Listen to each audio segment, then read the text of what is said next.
ஆனால் இந்த மாதிரி தொகுதி மறுசீரமைப்பு நடக்கும் பொழுது நாடாளுமன்றத்தில் மக்களுடைய குரல் ஒலிக்காமல் போகும். பெரும்பான்மை மற்ற மாநிலங்களுடைய பிரதிநிதி அதிகமாக இருப்பார்கள். அப்படிங்கும்போது அதற்கான தயாரிப்பு வேணும். சார், நீங்கள் எவ்வளோ உறுப்பினர்கள் அதிகமானாலும் உங்களால் மீண்டும் மத்தியில் ஆட்சிக்கு வர முடியுன்ற நம்பிக்கை இல்லை. அதனால் நீங்கள் தேவையில்லாமல் என்ன பண்ணுறீங்க, யூபியில் இவ்வளோ வந்துடும், பீகாரில் இவ்வளோ வந்துடும். நீங்கள் நம்ம மக்கள் தொகை அளவுக்கு இருக்கிற குஜராத்தில் நம்மளை விட கம்மியான தொகுதிகள் தான் இருக்குது. அது பிரதமருடைய சொந்த மாநிலம்தான். அதனால் அவங்க எங்கள் மாநிலத்துக்கு தமிழ்நாட்டுக்கு ஈக்குவலாக எங்ககிட்ட எம்பி தொகுதிகள் இல்லைன்னு யாரும் கேட்கல.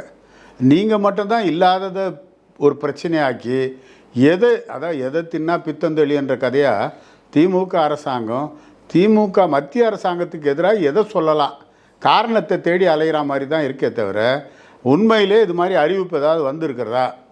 மறுசீரமைப்பு அமைக்க போகிறோம் மத்திய அரசு அறிவிச்சிருக்கா? மக்கள் தொகை கணக்கெடுப்பு நடத்த போகிறோன்னு அறிவிச்சிருக்கா?